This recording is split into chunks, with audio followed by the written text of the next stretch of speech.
Welcome to another week of Brews and Crews. I am your host, Chris Jacobson, and I am back with a returning guest. Justin Edwards makes his third appearance on Brews and Crews, and also he is tying Brett Hurley for the most appearances. I don't think that's correct, Chris. Why not? Because this is not going to be an episode of Brews and Crews. What's it going to be? Welcome, everybody, to an episode of Crews and Brews. I am your host, Justin Edwards, and today my guest is going to be Chris Jacobson, who has been successfully running the Brews and Crews podcast for a little over 6 months now. So, hi, Chris. Welcome to the Speakeasy Studio. I don't know if you've been here before or not, but... I have not been here, and I did not know this was happening. I know. It's a surprise. I know. You're excited over that. I had no idea about this. Oh, I am all like wired up. I got some reins in me right now. We are in for a fun time. This is actually kind of exciting because I don't know what's on those cards. Yeah, you have no idea. I know. So, but you did bring some stuff here. I did bring some stuff, yeah. But as we always open our Crews and Brews podcast, we need a shotgun, a Mich Golden Light. Oh, Christ. You knew this when you signed up for this, so. No, I didn't. Yes, I was wondering why there's Mich Goldens and then craft beer, so I'm not even sure what the hell we're doing here. I brought a little knife to make this easier. Oh, God. So. All right. We're going to do this. I guess so. We're going to do this. I haven't shotgunned a beer in a long time. I don't think I've ever done it. So here I am. Oh, well. Are you supposed to open it first? No? I don't usually. He's running down your leg right now. We are in front of a live studio audience. If one of the members would mind tossing me a towel. This would be great. I think you're supposed to stab it right away. I lost the knife. I'm good. All right. I can do this. Oh, God. Your turn. Okay. Well, I guess since you have your shoes off, that might have made sense why you had your shoes off. Oh, my gosh. This is hilarious. This is going to be fun. I know. Chris has no idea what we're doing today. No, I don't. And I kind of like this. Okay, so I'm taking my... let's see, I'm ready. So this... There you go. Well, we might want to open up a little bit wider than that. Oh, sure. So now that you got the pressure out, you're going to make a nice U-shaped cut on the can. A nice U-shaped. So if anybody's learning how to shotgun a beer, I guess this is the episode you're going to learn it on, in case you were wondering. It is the best podcast to learn how to shotgun a beer. As you can see, I have made a U-shaped cut. Oh, my gosh. We're going to clean up crew here. Gentle. Gentle. Well, there she is. All right. And then make sure your hole is open. It is. There we go. We're going to crack it in the mic. Oh, God. Careful, though. We're not going to get the mics wet, though. Ready? Yep. Go.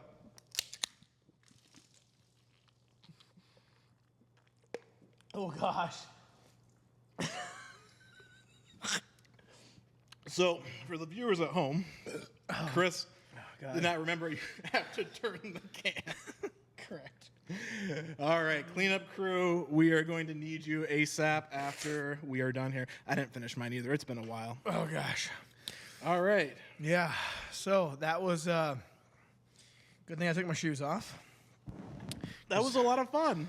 That was. All right. Can I have that, too? Yeah.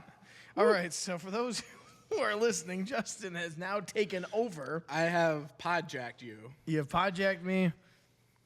And I'm pretty sure this has cleaning solution on it, but that's okay. Good, it's already cleaning us then. No, I meant from a car. Oh, well, lickety split. I don't know. All right, so anyways, for those who are listening, Justin has just taken over, and I'm going to let him take over, and we just shotgunned a beer, a Mich Golden, and I am bloated now. Yes. Oh, gosh. So, here, in case we need to begin. we should be good the rest of the day. Oh, so we are on the Crews and Brews podcast, where we cruise through a bunch of questions asked by you, the audience, and drink a lot of brews. Wait, questions were asked? Yeah. From who? I opened up a questionnaire on the 5th Saturday in February, and these are the questions that got submitted. Okay, I guess I was unaware of that. Yeah, this has been going on for a while. Really? Yeah. Okay, cool. Your fans are impressed with what you've done, and they want to know more about you. Well, let's do it then. All right, so for the brews portion of this, we are going to be drinking 2 different versions of a beer from Dimensional Brewery down in Dubuque, where I live. They are the Swig League Brew, and we're going to have 2 different flavors. It's going to be a sour beer, a sour ale. Okay. We're going to start with the grape flavor, and we're going to work to the watermelon flavor. Okay, for first of all, these cans or the logo is awesome. Yes, It's like Big League Chew. They do a great presentation on all of the cans at Dimensional Brewery. So grape bubblegum sour ale. Yes. And did we? No, when last time you were on, we had Dimensional, correct? I don't believe that Dimensional beer has ever aired on Brews and Crews. Gosh, with that time you came up for that 2-part episode, I swore we had this, but I guess you're probably right. I believe that You brought the stuff with, so there definitely was some Dimensional beer that was had, but no footage from those beers have been aired yet. Oh, that's right. The lost episode. The lost episode. Stay tuned. Possible. All right, we're gonna crack it right there in the mic. We're gonna cheers. Cheers. Alrighty. We're gonna thank Molly down at Dimensional who Yeah, Molly has started following me. suggested both of these beers for us to try. I've never had either. Oh my gosh, it smells like Big League purple bubblegum. Oh, I love yes. that. It tastes like it too. I mean that's an incredible beer. See, now I was always a fan of the original flavor, but my second flavor when it came to this was always the grape. And this smells exactly like it. Now it's gonna take me a while to get through this because I'm not used to sours. Yeah, we just shotgunned a beer too. So there's definitely That too. no rush in taking things a little bit slow. Perfect. But Well, let's dive into how many note cards you have? We have a handful. I'd say I think I'm more than a handful. Yeah, there. we have a handful. So right. we're gonna get started here. This question is: do you prefer gas or electric fireplaces? Ooh, I prefer. I mean, if you're talking about the gas one, you just flip it on. Yeah, I like those better. you like that better. Mm-hmm. Okay. Who asked that question? I threw the note card already, so I don't know. But I mean, that was a very important question. Well, I guess I like gas ones 'cause I have one. Given the option, you would prefer a gas fireplace over an electric fireplace, as long as it's the switch version. Yeah, as long as it's a switch one. I mean, I would prefer wood if I didn't have to do the work of putting wood together. So you would 'cause- take option C, that was not available. That's correct. That was not available. But I Okay. don't want to put the wood in. And I don't want to chop the wood. I just want it to smell like the wood. So if you had a gas fireplace that smelled like burning wood, that would be your number one fireplace That'd answer. be it. Yep. All right. So for the viewer that asked that question, now you know that your option that you gave wasn't even an option. However, the only wood fireplace that I ever did have, I had to drag up the wood up like 30 stairs just to get to the fireplace. So, 30 stairs. was it? I you mean, it was lived roughly, there. that was like 30 or 32. That So- is about as many questions as we have to get through today. So, All right. Well, that's all fine. right. So, getting more to the cruising side of things, Yes. how important is it to rotate your tires? Well, I say you're supposed to do it every oil change, but I think it's like every so many miles. But I think if you just do it every oil change, it's good. Unless you only have directional tires, and it's kind of hard to do that. Tell me more about these directional tires. I don't know. Like the two on the back aren't the same as the two on the front, so you can't rotate. So them. like the Prowler that may have been featured in a recent episode. Yes, like that. Or your new Viper. That too, yeah. Okay. Well, we're learning things. What about motorcycles? How often do you rotate your motorcycle tires? Well, I've never kept one long enough to do that. All right. Well, TBD. We'll come back. Next episode of Cruise and Brews, we'll discuss What's the motorcycle longest rotation. I've had a cycle? 2,700 miles? I don't know. Was that the Indian, I think? I mean, you still have the Boulevard. The Boulevard has been That's around true. for a while. It's been around for a while, but I don't think it's been driven that many miles, Yeah. except from you. I drove a lot, You so put the most on that one. yeah, that's probably the bike that you've had the longest, like time-wise. Yeah, but now If it's we my went dad's. time-wise, not mile-wise. Now it's my dad's. Okay, well, it's still around, still in the old motorcycle speakeasy saloon out there. It is, yes. Yeah. What is your favorite color scheme? 2 colors or more that go together.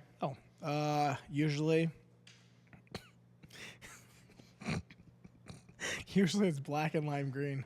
Black and lime green. Yeah, like Kawasaki colors. Okay. I like that look. And where did you see this first? On a Kawasaki jet ski.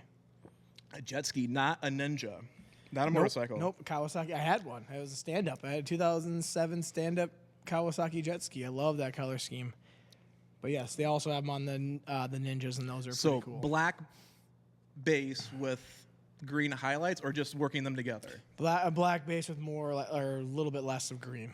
Okay. bit So less just lime. the highlighted green. Yeah.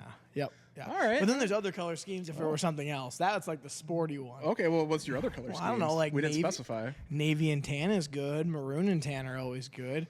Like if you have a luxury vehicle and it's navy or a maroon color and you have like that beautiful dark tan interior, it looks like a baseball glove, that's a good color So kind of combo. like the Spider that you had, the Yeah, MR2 Spider having the nice dark tan interior Yep. with a rich green on the outside. That's right. I like that. That's a good color too. Okay. So I like those color combos as well. But Okay. otherwise, black and green's always kind of been my favorite. Black and green. Black and green. Good to know.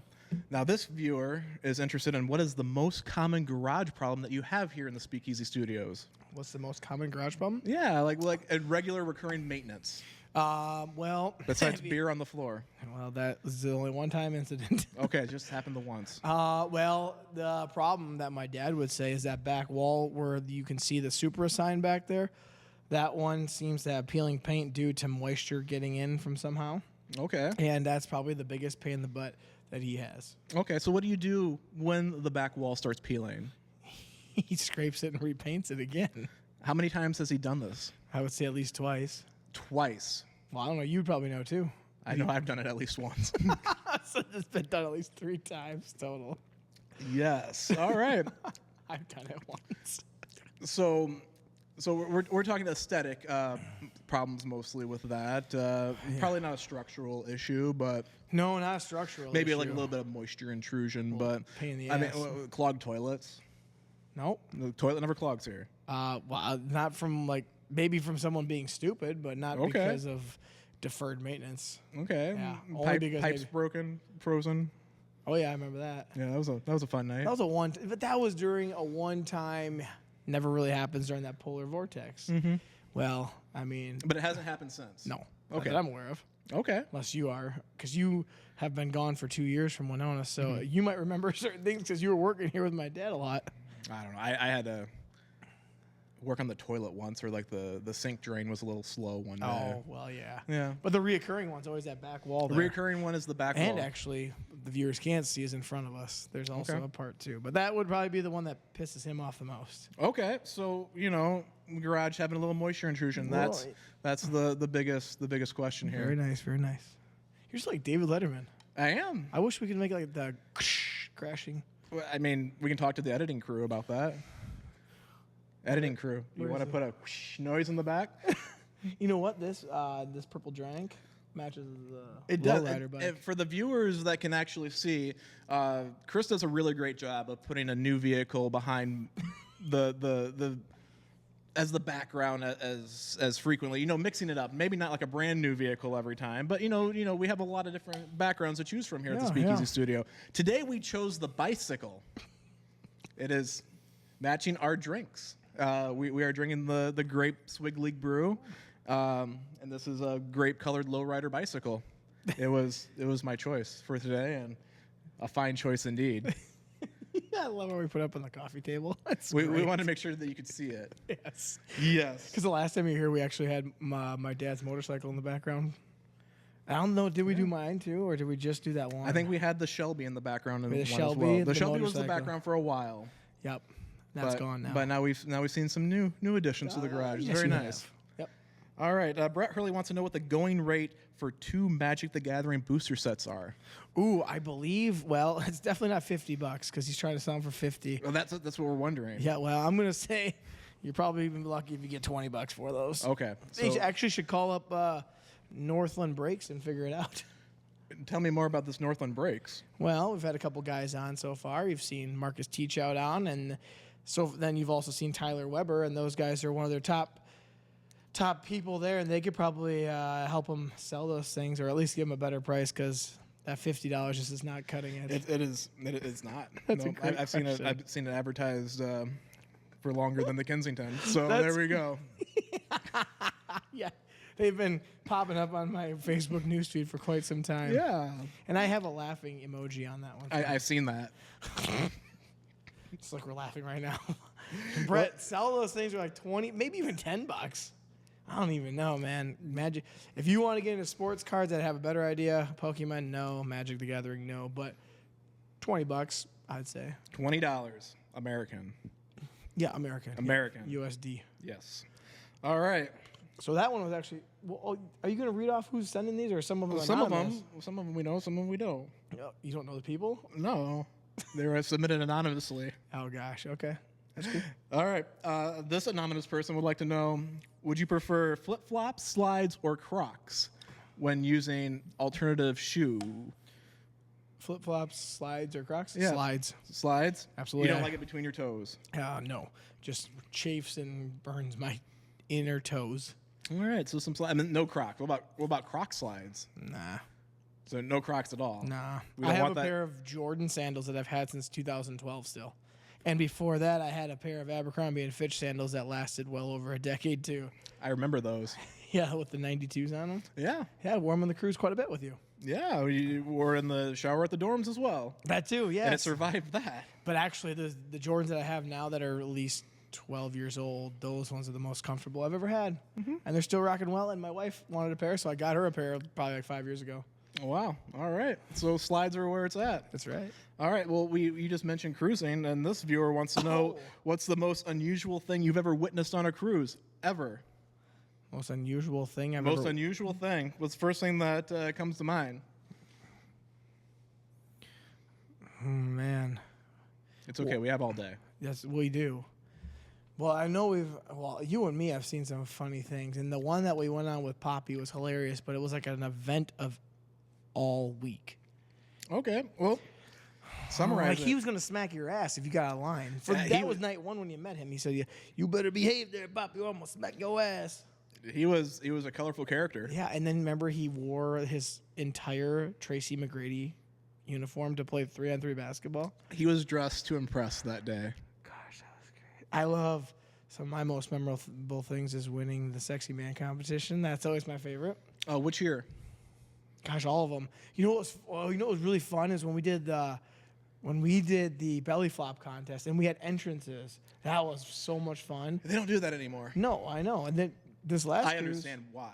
I mean, it's because it was too cool or it's too much fun. People having too much fun. I think you can. I like the full submersion version of it, where doing it on like the pool deck, you have like the upper deck of people, you have people all around you, rather than like an amphitheater like version, which I mean. It works, but that's also a working space for the divers that do the aqua show as well. So I mean, you're kind of, I don't know. I'm assuming that there might be like some hygienic issues with that. Possibly the belly flop contestants maybe not be washing the best in all the areas that they need to. But we have been those people. Yeah, we were in the water with them, so who knows what we got? Gosh, what things stand out for you when we were on our cruises?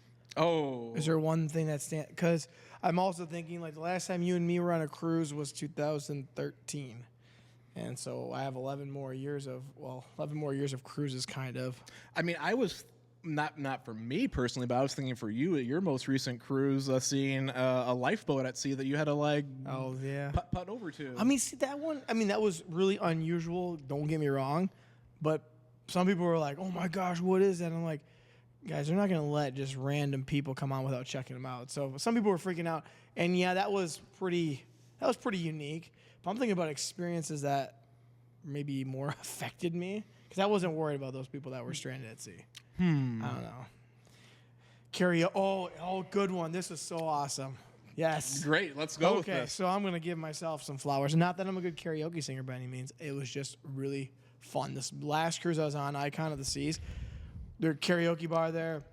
I sang one night. I think it was night one, and then it was like night 2 or 3. This guy gets up. He's all dressed nicely. Like he looks like he would have been not a ballad singer, but you know, like an Engelbert, younger version of Engelbert. Okay. Like a fancier type singer. Anyways, he gets up there and sings, and he's got like this nice blue jacket on. He's dressed up. His hair's nicely coiffed. He sings. He's before me. Beautiful. I can't remember what he sang. I know that the people that I was with would know. Anyways, I get up on stage. I'm like, I got to follow that. I go, whatever that guy has, like maybe I need a blue jacket, I said. And so I sang Can't Take My Eyes Off of You by Engelbert, and I was all over the stage, just swinging my arms, you know, I love you, baby.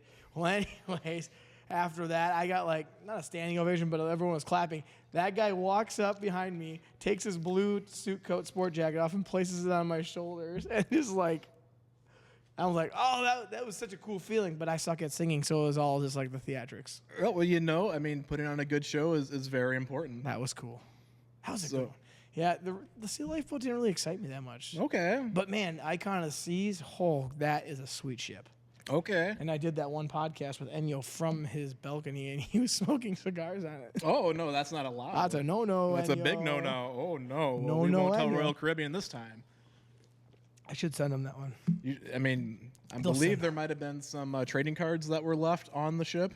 Oh, yes, there was. Well, not trading cards. I left ducks with... Ducks. Okay. I knew there was some type of advertising that went on to the cruise. I got rid of all 50 of them. And I don't think I ever got any listeners off of it, but maybe, who knows? Maybe. If you're listening right now, this one's for you. Yeah, and if you were on the ship, Icon of the Seas, March 2nd through the 9th, leave a comment and say, I got one of your ducks, because they were all gone, and they all had advertising as to how to find this. We're actually renting those ducks, too, so if you could send them back to us, our bill is getting outrageous. Yeah, we need them for the bathtub. Yes. All right, so going from there, this person wants to know, what's your biggest buyer's remorse? BMW. The BMW. Oh, God, was that a nightmare. Honestly, I think the next question is, what's your worst marketplace experience? Can we just wrap these into the same one? It wasn't the guy was nice and all. It was just the thing I bought. All right, so let's go back to we'll put a pin in that for now. I want to hear more about this BMW.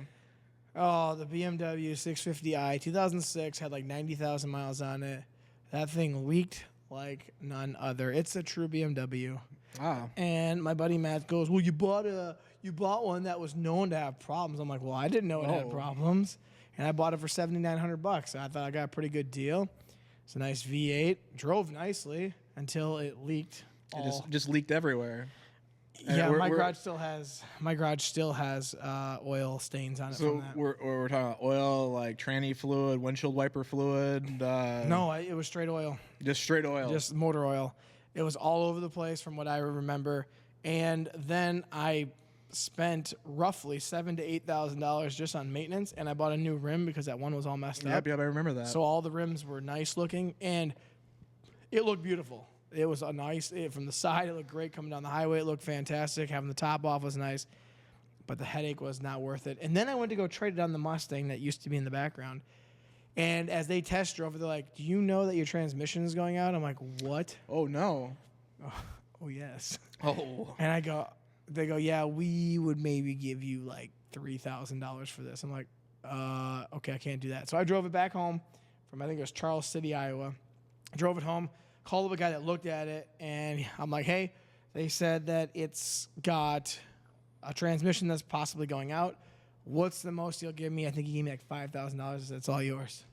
And I think he fixed it and resold it, and it was in La Crosse, I think. Okay. That would be buyer's remorse for sure. Out of everything you've purchased, the Bill Me Whatever was the biggest buyer's remorse.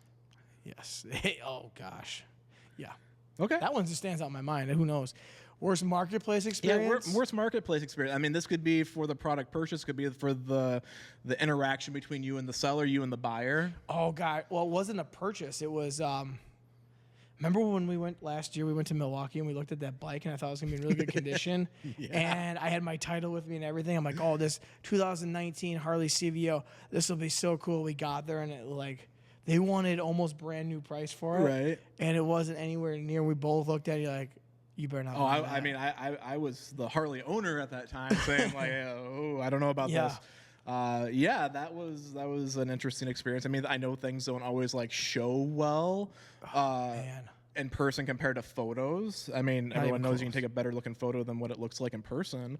But the blatant scratches and just road wear of this bike that was only 1,900 miles. Yeah. It was barely broken in, if even broken in. I think you have to go. Well, 1,000 miles is when you do your brake and oil change. So it barely broken in. So I couldn't believe it. And you know what? Just recently I saw someone on a Harley owners forum group there was the same style bike, same color and everything. And they went like $10,000 more than what it's actually probably supposed to go for. They want like $39,000, which is basically a brand new Harley Street Glide CVO, same color, just scratched to hell. And they're like, is anybody who put this on there? First of all, is a dealership. I think it was Black Hills Harley. Okay. And they literally looked like someone took a key and scratched on the back of it and scratched on the side of it, and they were asking like $39,000 for it. I mean, it's custom key scratching. Oh, custom key scratching. You're not going to find another model like that. Have you seen those videos where that girl, she'll take, was it like the grinder? The grinder, and she'll like initial. That looks sick, but I wouldn't want someone to do that to my vehicle. I mean, that takes a lot of practice. Kidding. You know, you do that on like a super expensive vehicle, and you booger it up, and you're done. That one was one of those Facebook markets because I was so pumped. I'm like, we're going there. It happens to be on the way. I'm like, oh, it's like fate. We happen to literally have to go by there for the most part to go to our hotel, and it wasn't. There was probably something else going on with that situation though, because the entire time that we were there, I mean, you're there to look at. I think it was close to a $40,000 bike, right? I mean, upper 30s. No, I think it was upper. No, it was low 30s, upper 20s. I think it was 27,000. You're there to look for a $30,000 bike, and they ignored us. I mean, there was something else going on. I think the bike may have already been sold, and it was a courtesy that, you know, some guy's not going to drive 5 hours away to come look at this bike. Yeah. But people on Marketplace don't realize that we do drive enormous distances to get a good deal. Yep. Destin, Florida for a convertible. That one turned out to be a good deal. $3,900 for that, I think. Yeah. Or $3,600. And maybe it was 3,000. Whatever it was, I flew you down there. Yeah. And you're like, and the guy told me up front, he goes, this is not like a show quality car. And I go, that's fine. I'm like, it's only like $3,000. I just wanted a convertible is all I wanted. Mm-hmm. And you went down there like, yeah, there's some dings and scratches and stuff. And I go, well, it's $3,000. I kind of knew what I was getting myself into. The guy literally called me and told me this is what it's like. So he wasn't like, oh yeah, come on down, she's a beauty. He was like, this is not a show quality car, so you know. And you know what? After I detailed it and did some stuff to it, it actually looked pretty decent. Yeah, it didn't look too bad. No. I mean, it's a unique looking body anyway on the MR2 Spiders. It has that Ferrari Lambo esque look to it. I mean, like the very sporty, you know, cut curves. The what do you call it? The air. You know, like the air deals on the side. Air ducts, sure. Okay. If that's what they're called. Air vents? I don't know. Vents, yeah, you know, like the side where it has like the little. I see what you're saying. You know what? Yep. Yeah. So, I mean, it had a sporty look to it. But, I mean, you know, flying down to Florida to look at a $3,000 bike or driving, you know, 5 hours to look at a $30,000 motorcycle, I mean. I think I only flew you down there for like $200, and then I paid you whatever it was to come home. Yeah, but still. I mean, they didn't show us any, attention at all at this. No, I know. That was weird. They did, and you're right. Maybe they had it already sold. Yeah. Because he said it sold the next day. Then you were talking with the guy the whole weekend we were there, and then he was like, oh, yeah, it sold the next day. So I think it was already sold, and... They still want to say that? Yeah.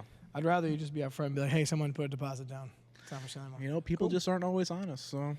Well, the thing is, if you just said it sold and then it was it wasn't in the condition we thought it was, it'd been like, okay, sounds good. But then I sat on the CVO at the Harley Museum, and the new one, and I'm like, ooh, this is nice. Yeah. So maybe it was just a blessing in disguise. I like that bike. All right. Nice. Yeah, we're getting better. What's your favorite airplane? My favorite airplane? It could be airplanes that you've flown in, airplanes that you like to look at. You know, it doesn't specify. It just says favorite airplane. Ooh. Well, coming back from our honeymoon back in October, we did Delta One from Hawaii to Minneapolis. Best experience I've ever had in a motor. What kind of airplane was that?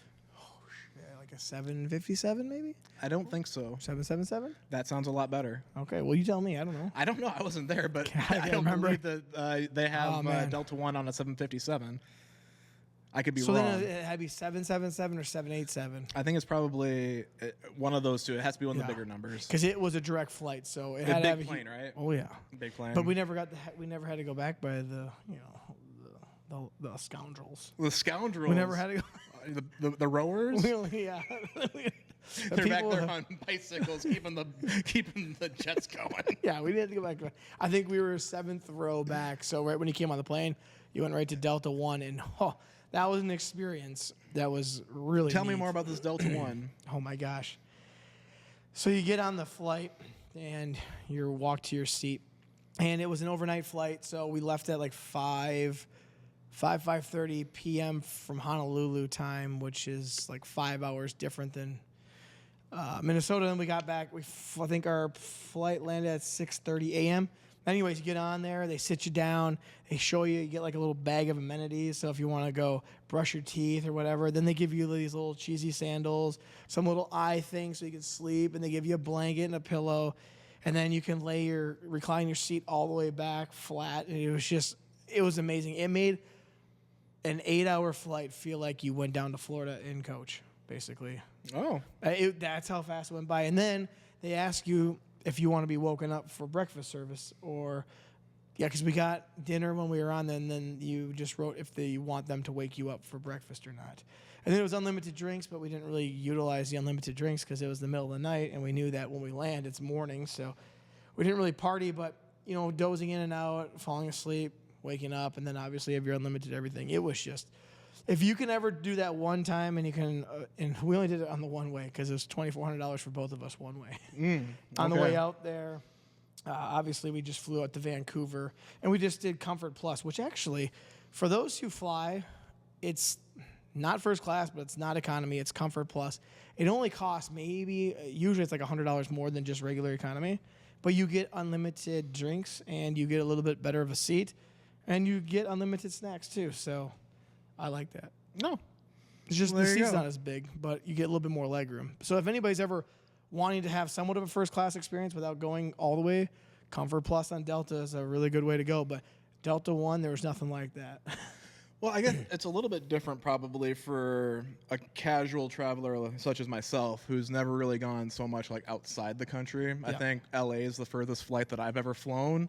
I think 4.5, maybe 5 hours. I think we went from Milwaukee, so it might have been a full 5, or close to that. But doing like the international travel, like overseas, or one of those longer extended flights, having something like that probably makes a world of a difference compared to like what you said, flying coach down to Florida, which 3 hours max. So you wouldn't recommend maybe doing the Delta One for a not unless you got the money, continental. I guess. Not unless you got the money to do it. Okay. So a longer flight, go ahead and splurge. Try. Within the States, suck it up in the back. Suck it up in the back, Get on your bicycle and start pedaling. I could not imagine I've been in economy for 8 hours straight. I couldn't imagine doing that. I know. I do think that the economy size is a little bit different on those trans oceanic It didn't look flights. much different from what people. Well, here's how I know that I don't think they're much different. Is because one of my renters he used to fly out there because his dad lived out there, and he said that the economy wasn't any different. That's what he told me. Was no different than going just to Florida or a shorter distance. Well, I think it does depend on the airline too. That some airlines have naturally larger economy sizes, and by the time that you leave the realm of like United States air travel, you start getting into different companies that have different regulations. Yeah. So, and again, that's the furthest I've ever flown was from Hawaii. Good to know. That was it was fun. The old 777 or the 787, as long as it has Delta One. That was great. We're good with that. I loved it. All right. So if you were to become a delivery driver for a company, which company are you going to be working for? UPS, FedEx, DHL, whatever fits your fancy. What? What kind of question is this? I You want know, DoorDash. You want to be a DoorDash? Okay, that wasn't one of the ones I was thinking of, but that would meet the requirements. No uniform requirements. You're delivering food. You're not in a hot truck. Yeah, I mean, there's no benefits, but you're on your own hours, like whenever you want to work. All right, so rather than working for the man, you want to be an independent contractor and deliver food. I could just deliver food all day. Deliver food all day. Yeah, I don't know. And then when I need to go do something, just turn it off and go do whatever it is and turn it back on when it's time. That's a very thoughtful answer. Yeah. I was thinking, you'd look good in FedEx purple, but well, that was just where I was going with that. Great drink, great bike. It's great uniform. It's a grape night right now. I want to work for IPS. All right, this one on here. your shoulder, kid. Perfect. This one just says parade route with a bunch of exclamation marks. Answer that however you please. Well, actually, I was on a parade route yesterday during the 4th of July doings in Buffalo City. Oh, okay. And I kind of laughed because I said, we're on the parade route. And my dad asked where we were because he's trying to come watch the parade at Buffalo City. And I said, we're on the parade route. Oh.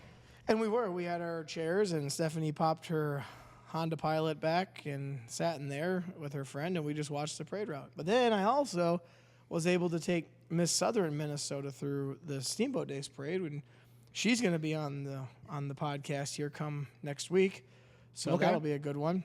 And I've sold a few houses on parade routes as well.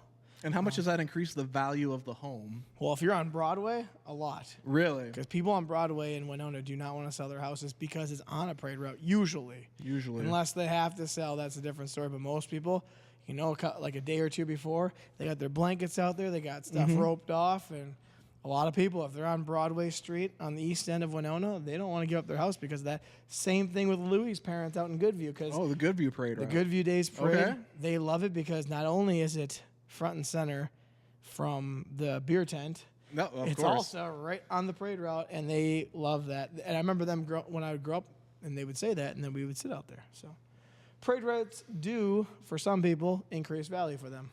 There you go. Or it's a selling point, at least. All right. Well, the more you know. The more you know. I'm sure that viewer's going to be very happy to hear that.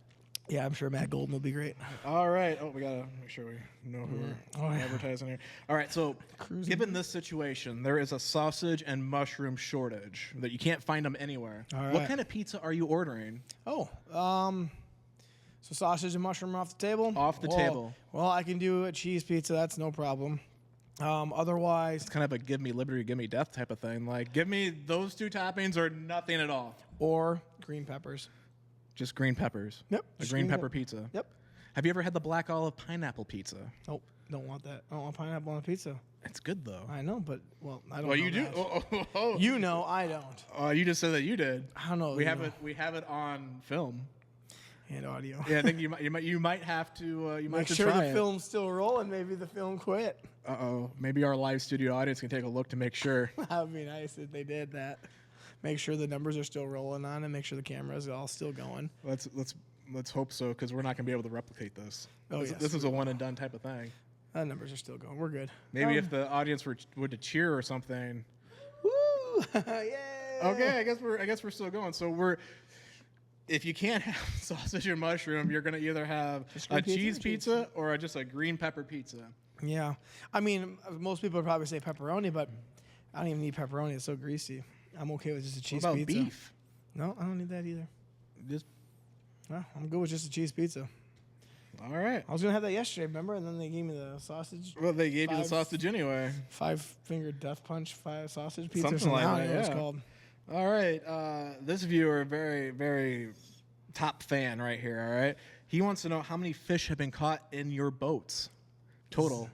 0. Well, in this boat. In any of your boats, all of the boats that you've owned. 1.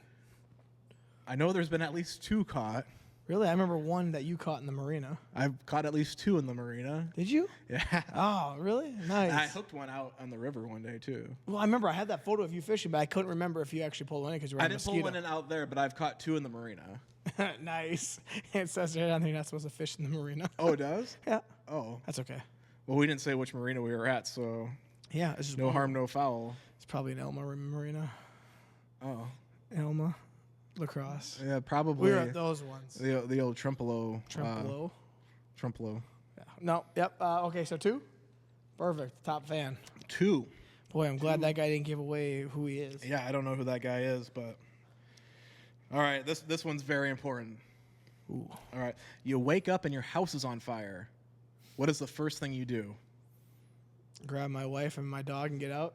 Okay, we were looking for stop, drop, and roll, because that's what we were taught in elementary school. I'm not on fire. My house is on fire. I guess that's true. Jackass. Well, what if you're on fire? Well, then, yeah, I suppose stop, drop, and roll. You said my house is on fire, not me. This is like episode 3 that never got aired.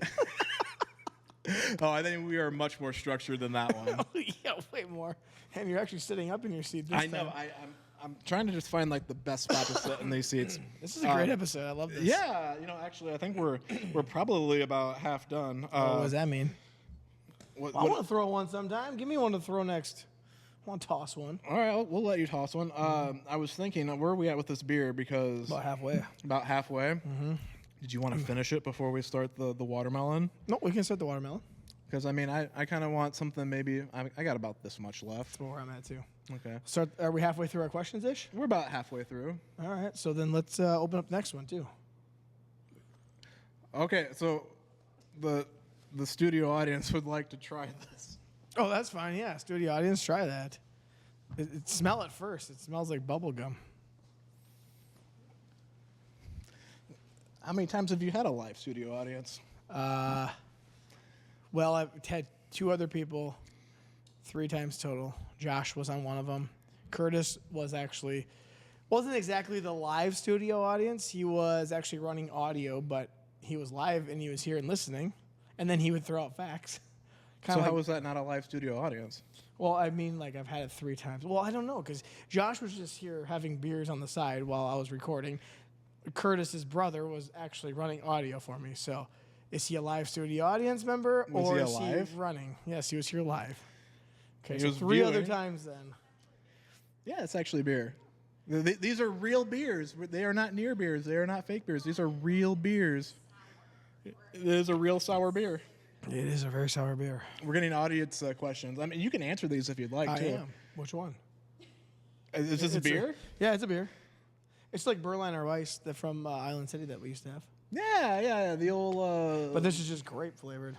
Yeah, it's very good. Sour ale, so it's a type of beer. It's just sour. It's gonna be. Are we opening up the next one or what? Yeah, we can open up the next one here. All right, let's open the next one. I'm gonna try not to step into my mess here. Oh gosh. All right. Ooh. What's that? What's what? That. Oh, that might be just a little treat for later. A little treat. A little treat for later. Oh, sure. I'll take a towel for my feet. That'd be great to clean up this McGolden mess. Not a Matt Golden mess. I don't think that I made that much of a mess. Got a Matt Golden mess right here. All right. Perfect. So let's crack the old watermelon. All right. Talk about a home run. So this is going to be another flavor of the Swig League Brew by Dimensional Brewery. This is going to be our watermelon flavor. So my guess is with Swing League Brew, it's just all same ales, just different flavors. Probably, the base component of a standard ale, and then they just add the different flavors. Oh, I'm trying to figure out which one I like more. I might like this one more. This is a little bit more subtle. The grape is It's prominent. It's very noticeable, very heavy grape. This one I actually feel like I get more of the ale.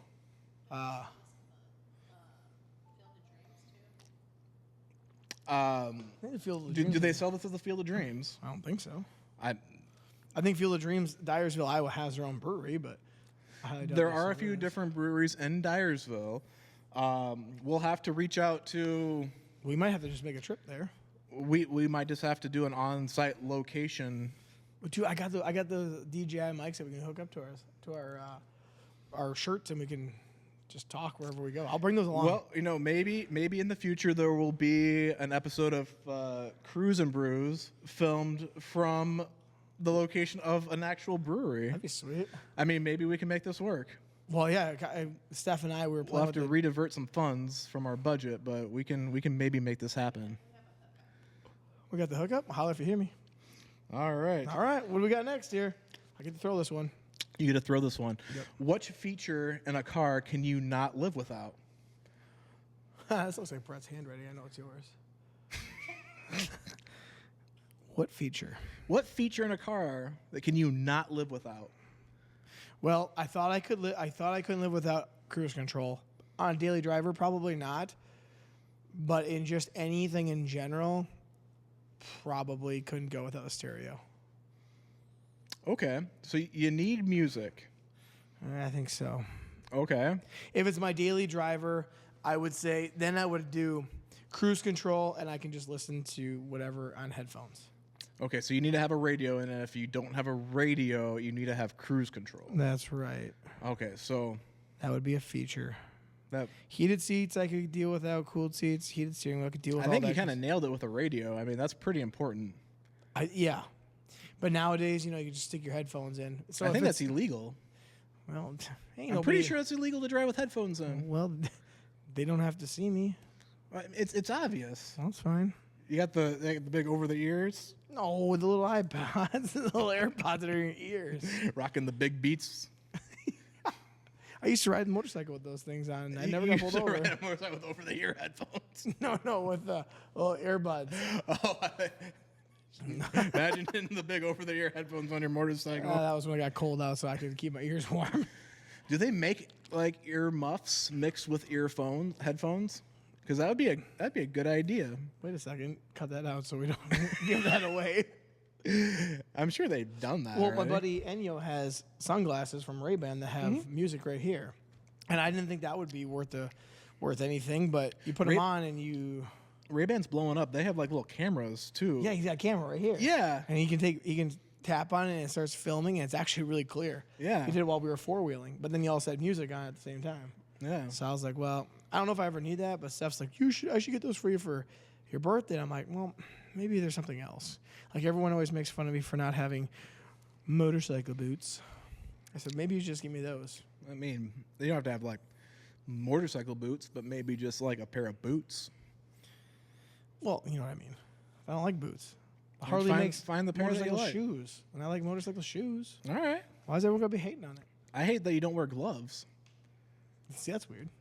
I mean, I don't really hate it. It's not like you don't have gloves on. Well, But, you know, if I had to, like, say something in particular about, Yeah. I mean, probably a helmet, too. But, you know, Yeah. I mean, sometimes I ride without a helmet. So, I mean, it's Do you ever polish it? my helmet? Yep. No, it's messy right now. Okay, good. All right. Well, that's a unique segue, but let's keep going. What's your favorite color of headlight? Headlight? Yeah. Well, the halogens are the nice white ones. Not the blues, not the soft whites. Just Okay, so not like a warm white, not really. probably whatever's on my truck is nice. I've never seen Sure, halogens. Like the bright whites, not So blue. the blues you don't like. No. Okay. That looks ridiculous. Okay. And then the soft whites you can't see well. Okay. And they just look old. Okay. So like the nice crisp Nice white. crisp white. Crisp white. You know, nowadays the headlights are getting so dang bright that people start flashing their brights at me thinking I have mine on. Yeah, well, you know, part of that might just be like how tall your truck does sit. I mean, not like you have like a jacked up truck, but Well, the Shelby, I got a lot of people that flash their brights at me. So then I flash them back on them. Actually, I just keep them right on them so they knew. Mm-hmm. Now, this new one, the Denali, I've only had someone flash their brights at me one time. So, and it doesn't sit up any higher. It's just a normal standard height truck. it could be the way that they're like directed too. I suppose. Yeah. Oh, who sent that question? I threw it already. I don't know. I don't think you know many of these. We'll have to go find it out. But you know, keeping on the subject of lighting, what is your opinion on solar lights? They're good. I mean, like I don't know. I mean, I only got the solar lights that are in my yard and in the garden. Yeah. So what's your opinion on them? I like them. You like them? I like when your backyard's a little lit up. It's cool. Solar lights are in. Oh yeah. Yeah. Which ones do you prefer? Like the little pucks on the bottom, or like the elevated ones, like the sticks? I would say the elevated ones at the sticks kind of gives them more ambiance. The other one just kind of lights up, and you don't really get much. However, we did put our garden ones from last year out front in our house, and it kind of gives a little pathway to our walkway, which is kind of cool. I do like those, but I like having those solar lights in the backyard. It just kind of gives it a nice little homey feel in the backyard.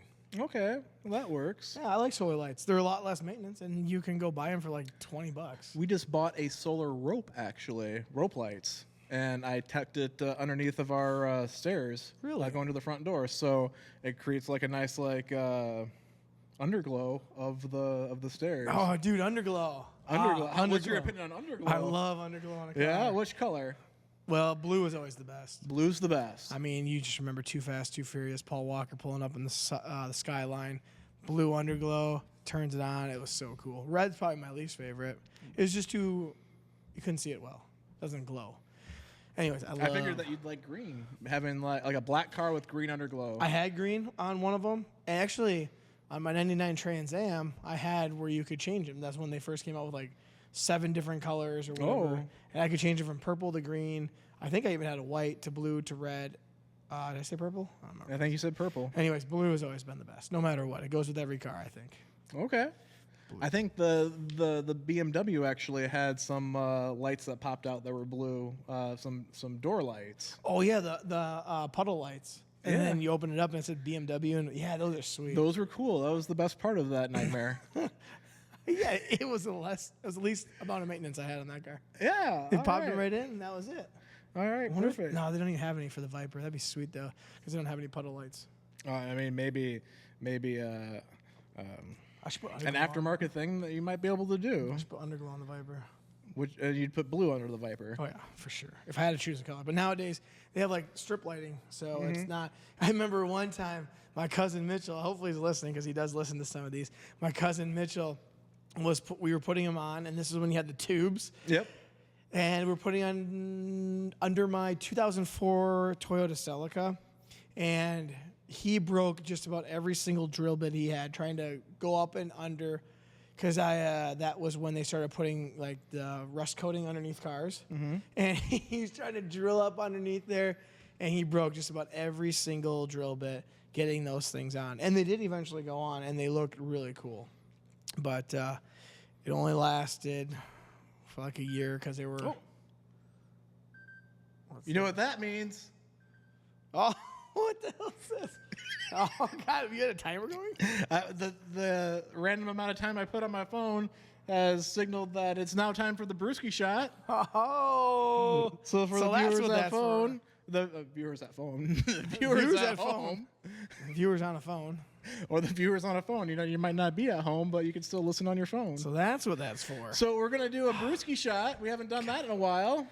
No, people don't. I mean, I've had an older audience on lately. Not all of them prefer that, so it's okay though. But that's okay because actually I need that. Oh, that's right, you do. Well, Oh man, you got Patron. Gross. God, Patron's I so was bad. on the hunt for Why the did you night. get Fireball? You know I like Fireball. I don't like Fireball. Ah, that's too bad. At least I bought good tequila. No, you didn't. What? Listen to the other podcast episodes. That's like some of the worst tequila. This is some of the best tequila. You need to go on a tequila tour the next cruise you go on. I've been on a tequila They tour. said that's like the worst. Who says that? The people at the tequila factory? Yes. They want you to buy the tequila that's 8 times as much as this. Well, I know that. Don't but buy that junk. You know what? The junky one's the Jose. I know Jose. Well, different Jose, not Poppy. I know Jose B.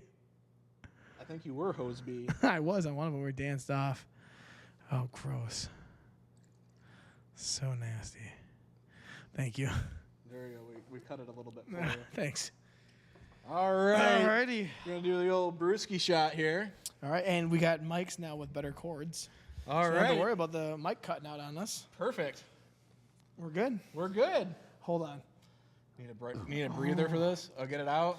Get the old Mick Golden out. It is a little wet over here. Maybe I should put something down here. I wore a swimsuit today just to make sure we didn't get too You did? Yeah. Oh, shit. I came prepared. And I didn't. All right. Cheers. So, hey, whoa. What? We haven't done this in a while. What? Anyone, Okay. everyone, for when you see this, you're going to tip it up and you're going to see what on the bottom? Hopefully brewski. I hope so. Is it the correct way? No. Yep, it is. All right. Good. Here we go. Oh, gosh. Ain't good. Really? Dude, I got some tequila that we had with Tyler Weber. You try some tequila from Casamigos Mezcal. That's a little better. That's really like, whoo. That's okay. I was trying to get the Don Julio 1942. I don't know if that would have been much better. Oh, Don Julio is. Think so? Oh, yeah. That is. Julio. That is my favorite tequila now. I used to only drink Patron. Oh, I didn't even know you really cared much for tequila. Oh, tequila's the only shot that I like to do. Really? Yeah, I mean, I if learned you're gonna something. do a shot, you might as well do a tequila shot. At least I learned something about the host today. Yeah, there we go. My favorite shot is a tequila shot. Perfect. But no, the Don Julio 1942s. You probably didn't watch the Oscars, but they did like a little skit where everybody had these like Don Julio shooters, or about yay big, like little like wine flutes, kind of. Yeah. And then they. Like everybody in the audience had one. They all did like a toast and a shot, and now it's something that you can buy from liquor stores, but I just haven't found it yet. Kind of like the Blackberry Crown, it came out. But Oh, yeah. Corey had that. He loved it. yeah, my dad finally found it too, and it's really good. He says, but It's hard to come by, right? you can't find it. Yeah. But- There was one at a golf tournament that just a couple weeks ago, and it was basically a luck of the draw. So it wasn't a silent auction. You just threw your tickets in and hopefully you won it. But they had one there. I don't know where they got it from. Someone from one of the alcohol distribution places in Winona probably had it or something. So and donated it. But Corey had that and he bought a couple of them and he said it was really good too. Yeah. And that's whiskey, I right? like Crown. Crown's my favorite. Yeah, that's right. I like Crown Vanilla. Crown Vanilla is my favorite. I throw that in the freezer and I'll just drink it straight. That's right. Crown is one of your favorites because you used to get apple. You get all of them. Yeah, I like mixing apple with Sprite. I feel like it tastes like a candy apple. That's just the sensations I get from it. Sure. Yeah. All right. What else we got here? Next question. Those are good. From one of my current tenants, they want to know, why is their dishwasher leaking? From one. I don't know, but your maintenance guy should fix it. That's for damn sure. He wants to know. Well, it's probably leaking because whatever the hose is that goes into the back is probably not tightened up. Okay, so we need to look at the hose in the back. Yes. All right. I'll jot that down. Jot it down. And, in a couple weeks when this comes out, I'll remember. Might be flooded by that time. All right, getting back to the brews portion of this. Sure. What is your favorite beer drinking receptacle? Anything that you drink beer out of, what's your favorite one? I think you meant like going to the receptacle, like to go pee or something. Are you drinking beer out of the urinal? I'm not drinking beer out of a Okay, so a toilet, urinal would not be the answer to this question. No, it would not be. I like Okay. a pint glass. What kind of pint glass? I mean, when I originally wrote this when the question was originally submitted By the guy hosting. Yeah, got it. I believe it was intended to be, like different pint glasses. You have like your normal like I know what you're saying, bar like the pint Belgian versus like a goblet. Normal, just your average standard pint glass. Okay. Doesn't have to be the goblet style. Doesn't have to be the Belgian style. Just the regular pint glass. Just the regular draft glass that you'd probably got. And if I had to be particular, because I've had different types of glasses, it depends on the size of the glasses usually. The upper part of it, the rim, sometimes are a little thicker due to the whatever style glass. I like it when the rim is a little bit thinner on the top. I don't know why, I just do. Maybe so you don't maybe lose as much beer on your lips. Sure. I mean, kind of have like how like our can has a nice crisp edge to it. Yeah, I like the crisp edge. It like catches the overflow where maybe a little bit more rounded might run out. Yeah, that's true. It could, but I just like a standard average pint glass up. Well, that's very interesting. And I keep track of how many I've had. Okay, perfect. If you were a koozie, what would you be advertising? Note cards. Jacobson Real Estate or Brews and Crews podcast. That's what that would be it. Those are the two. All right. So you as a koozie, you're. I would most likely be advertising my real estate or. No, you're a koozie. Yeah. You're a koozie. Okay, so are you going to be a real estate selling koozie? Sure. Like a South Park Towley? I think. You want to buy a house? Don't forget to bring your agent. Oh God! But it would make more sense if I was a koozie for the Brews and Crews podcast because you would put a brew. But who's going to host it? If you're going to be a koozie hosting? Yeah, you just said I can talk like Towley. Welcome to this episode of Brews and Crews. That's right. Make sure you bring your beer. I hope that went over as well in my. We'll find out on the recording as it did in my head. This is great. So you would be a podcast hosted koozie. I guess advertising. That's what you would be doing. Yep, advertising this podcast. I wonder, like, the real estate might be a better, like, story though. Well, I guess. I mean, you establish yourself as a real estate selling koozie, and you make it so big because, I mean, living as a koozie, you have little to no overhead. You stay out of the rain, and you're pretty much good. You don't have to eat anything because you're a koozie. And you know what? Even if you get in the rain, all you do is get bogged down for a little while. You're a little bloated for a bit, but then you dry out. You're a little bloated for a bit. What kind of koozie would you be, actually? I'm diving more into this. Are you going to be like a stainless steel koozie? Yeah, you got to be the stainless steel. The stainless steel koozie. That one can go through anything. And it won't get bogged down because you're just made out of, like, steel. All right. I mean, I was thinking like what you have for like your Jacobson Real Estate Company ones. I like the Yeti ones. Those are sweet. The Yeti ones are good, but I mean, you got me one for something. Our wedding. Wedding. Yep. Yeah, that was our gift. Still have that on my boat, I believe. What about the one that's like the metal like Yeti like style that has the magnet on the end, the toad whatever. That chodefish one. Toadfish, yeah. Chodefish. Okay. I don't know. Mine didn't stick as well as Brett's did. Brett has that toadfish one, and you got to give it the old hot tua. I guess you gotta give it the old hakatua and spit on that boat. Well, there you go. The more you know. All right. Yeah. So you're going to be a Yeti real estate selling koozie. You make it big. You have no overhead. And then you take your fame from selling houses and you become a podcast sensation and then you tuck your money right into the koozie. But then you could get stolen, or you could get robbed. You could get stolen because you don't have no arms to defend yourself. Yeah, where am I going to put it otherwise? In the bank, like I most have people. Where's my debit card going? Where's my checkbook going? Where's the deposit You got some slip QR going? code on the bottom of your deal. Oh, gosh. I don't know this. I hope that guy that wrote that question never writes another one. Well, I'm sure that they did. Probably this one. You get a free trip. All right. All right. Would you rather go to the equator, anywhere around the equator, Okay. or Antarctica? And it can be anywhere in Antarctica. We're considering like anything South Pole related. Anywhere in the equator.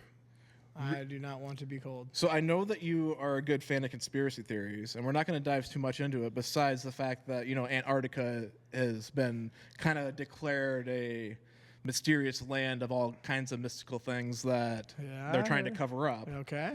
And you would rather give up all of that to just be on the equator. Yeah, because then what if it's not true? Then I'm just. But then you know. But then I'm cold. But you're cold and you know. But what if I know? What am I going to do about it? Maybe you learn how to defy gravity through some alien technology, and then your cars can float, and you don't have to pay for gas. Well, I think, and unless you don't believe that there's satellites going around the Earth, you would see that from a satellite. Well, they've picked up like things that look like a pyramid down there that are bigger than any other pyramid in the world. Then we have to do some research on that because I want to see that. Okay, well But I'm still going to the equator. Okay, equator. So there's a follow-up actually to this. Okay, cool. We've gone from extreme to extreme, on that side. Let's go from top to bottom. Would you rather go to the top of Mount Everest or the bottom of Challenger Deep? The lowest point in the ocean where James Cameron went. No, I'm going Everest. You're going to Everest.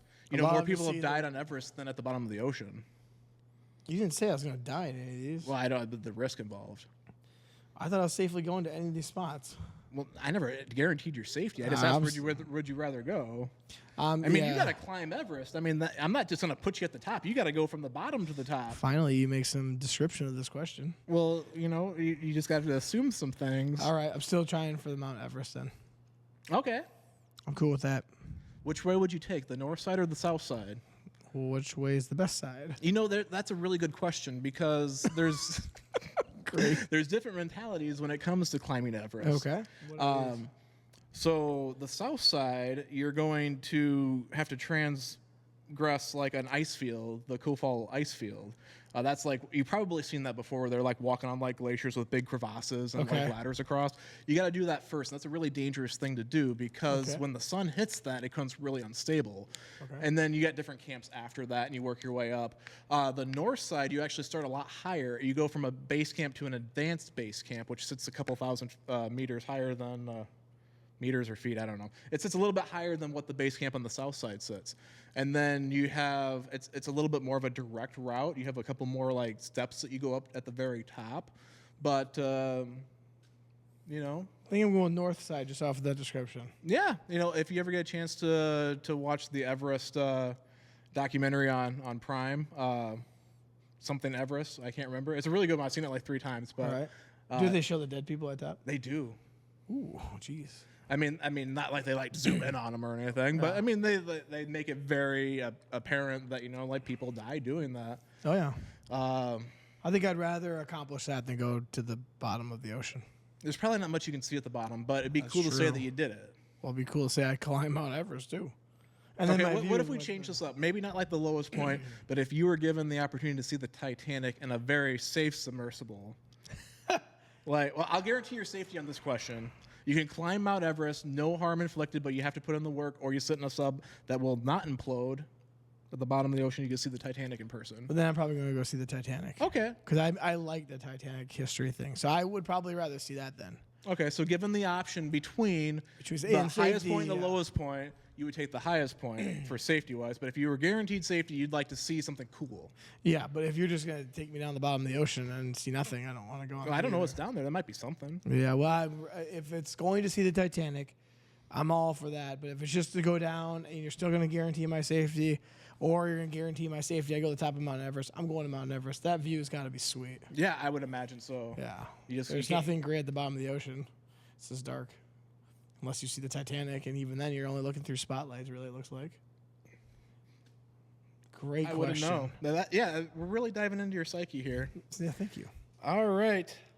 We're going to just keep going with that. If you were an animal, any type of animal, what would you be?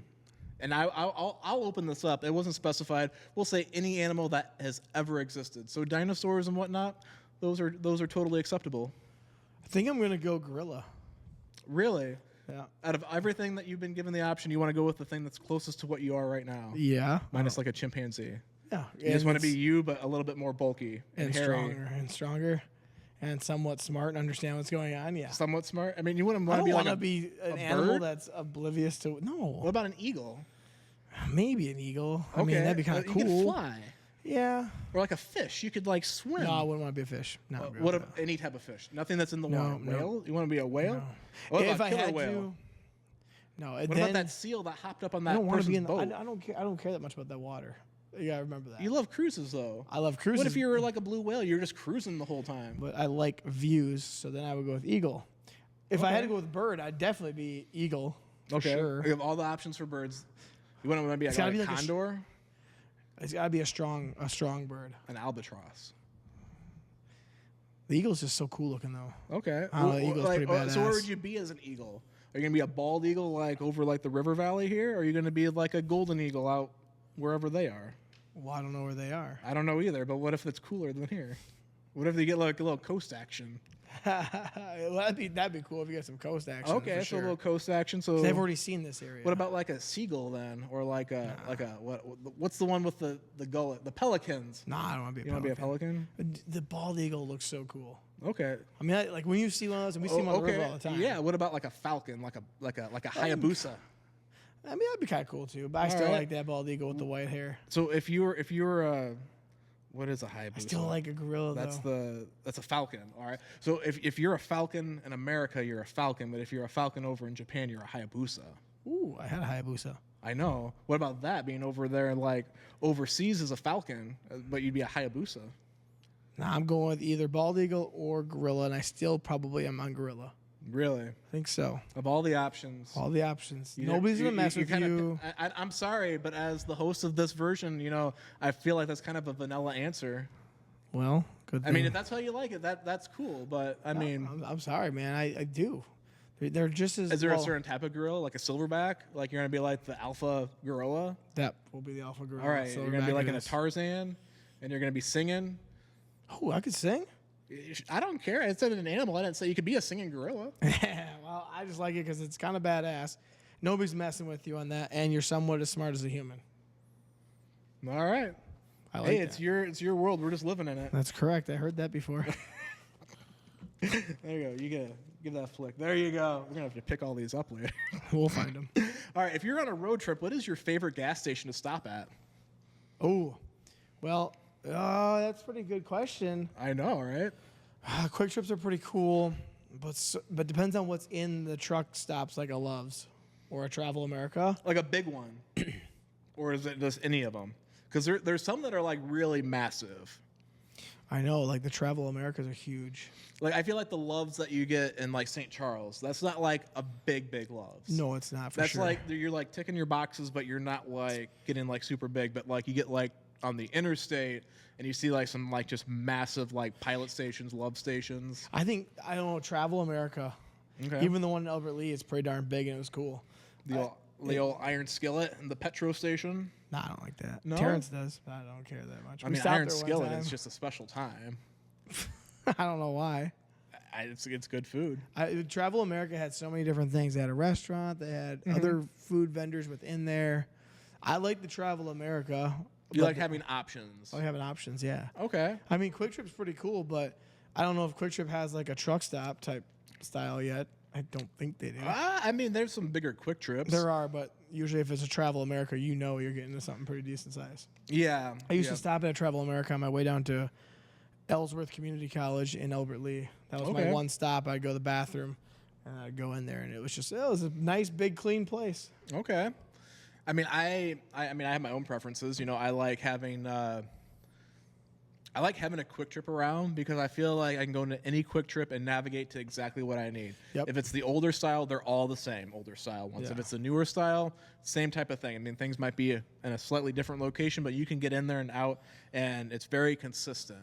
Yep. You always, like, if you want to get like a cheeseburger at this quick trip compared to one down in Dubuque, it's the same exact thing. You always get consistency. But what happens when you get out of this area and there's no quick trips available? Well, you know, then you have to kind of branch out a little bit. You got to see what they have. So I can only choose one. Well, yeah, it's only that. I like the TA. That was good. Okay.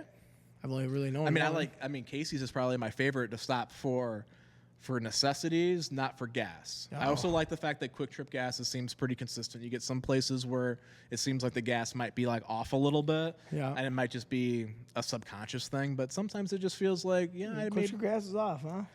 I don't think Quick Trip gas is off. I think that there's some other places I've gotten some gas that just seemed like it like ran through like really quick, like it might have been advertised at a different level than what it really was. Gotcha. Okay. So I feel like Casey's, for instance. I know sometimes my Casey's gas is all over the place, and I don't know. That's why I don't like stopping there for gas. But I like stopping there for their pizza. Their pizza's really good. Everyone in Iowa loves those pizzas. They're fantastic pizzas. Perfect. All right. What else we got? What else do we got? We still got. We're starting to wrap up here. We want to know, what kind of tires do you put on your cars? The good ones. Whatever they recommend. I can't even say. I've had. There's not a special tire that you prefer. Motorcycle tires. Have you put tires on a motorcycle? Michigan Pilots. I think those are good ones. I don't know what I have on my truck, but whatever ones I have on my truck are beautiful. All right. So if you happen to see a blue truck with a topper running around, check out what the tires are, because that's the one that Chris prefers. They are really nice. I want to say they might be even the Continentals. I don't know. Okay. But they ride smoother. They're not howling like my dad says, and okay, that's a really nice feature. I can hear myself think or talk in the cabin. All right. So the old possible Michelin something or others. Well, there's Michigan Pilots. I know those ones are. The Michelin pilots. Did I say Michigan? You said Michigan several times. Oh, shoot. Michelin Pilots. I'm not bad. Little Michelin man. The old Michigan man. Went to a girl at college who looked like her. All right. Well, getting on to your landlord experience. Oh, God. Are you all right? Can you continue? No. All right, and then we're going to probably have to just call this short then. Tap out. You're tapping out. No. I want to hear the next questions. You want to hear the next ones? I want to continue. Okay. You want to continue? Yep. I forgot the question. Something about being a landlord or something. Yeah, the landlord, yes. I want to know, what is your worst tenant experience as a landlord? Oh, God. You know this one because you were there. I don't know for sure. You might have to just share. Actually, I had this one guy. I have two stories. One guy. I was going to open up to contract for deeds because that's what I was thinking you're going to go to. Well, see, that's not landlord. That's just contract. We'll open it up. Okay, well, you have that guy. He just left the place pile of junk and left pizza boxes, and then some random guy was living there. And then we had to get the. Were you there that time? We had to get the sheriff involved. Yeah. I was not physically there, but you were in town here, right? I was in town here. Yes. Yeah, I think it's Easter Sunday. The sheriff had to go and get the guy out, and I think we changed the locks on it and everything. Just threw all the stuff into a dumpster and said, "You have like 30 days to come and collect it." Clearly, never came. I remember the dumpster. I think that might have been a combination of mine and your dad's idea. Yeah. To just put it in there. Put it outside. It probably was just your dad's idea. Yeah. Well, we stored it all in there, and then it was stored on site. It was stored on site, and but no, going to the landlord. I had one guy that thought he was going to date this one lady, and so he decided to sign a lease and going to move in with her because he thought they were going to start dating, and she didn't want to date him at all. And then came to paying the first month and didn't pay. Next month didn't pay, so I'd eventually evict him. But then we had that one lady who left behind that beautiful novelty item. The novelty item. Yeah, the pink novelty item. Yep, she left that place a pile of junk and left us a nice pink novelty item, which I think you slapped on the side of the wall. I don't think I slapped it on the side. And maybe somebody here slapped it on the side of the wall, but... Me? I believe so. Oh, I grabbed it and slammed her on the side of the wall, and there she sat. And then I don't believe it got cleaned before the cleaner came through.